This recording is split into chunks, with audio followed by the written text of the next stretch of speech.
Pour le groupe écologiste, la parole est à Madame Garin.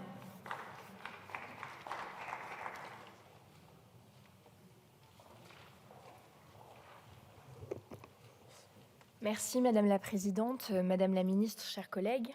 Nous examinons un texte proposé par le groupe démocrate qui vise à prolonger un dispositif expérimenté depuis 2018, le contrat de travail à temps partagé aux fins d'employabilité. Son objectif affiché, favoriser l'accès d'un public précaire à un emploi stable. L'expérimentation de ce dispositif devait prendre fin il y a quelques jours, d'où la nécessité d'un nouveau texte aujourd'hui.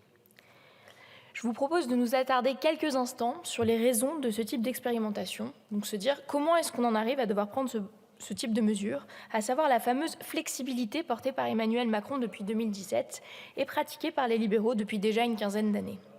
Après avoir facilité les licenciements, plafonné les indemnités prud'homales, encouragé les contrats courts, créé des contrats de chantier pour embaucher juste le temps de la réalisation d'une mission, après avoir multiplié le recours aux apprentis, donc c'est-à-dire à une main-d'œuvre quasi gratuite, et ça devrait nous faire honte, après avoir réduit l'inspection du travail à peau de chagrin. Il faut rappeler qu'en 10 ans, on est passé de 2200 à moins de 1700 inspecteurs pour près de 2 millions d'entreprises et 20 millions de salariés du secteur privé. Et bien aujourd'hui, on nous propose maintenant d'essayer d'en atténuer les effets. Alors permettez-moi de trouver cela un petit peu absurde et irresponsable de nous retrouver dans cette situation-là aujourd'hui, notamment pour les travailleurs de ce pays. Mais revenons-en au texte.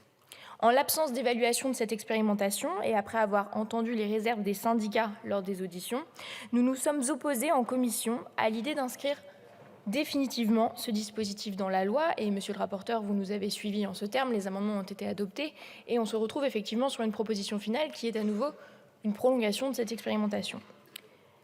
Nous acceptons cependant l'idée de la prolonger, d'autant que le déploiement du dispositif n'a pas été immédiat. Il a été rapidement entravé par la crise sanitaire provoquée par l'épidémie de Covid-19.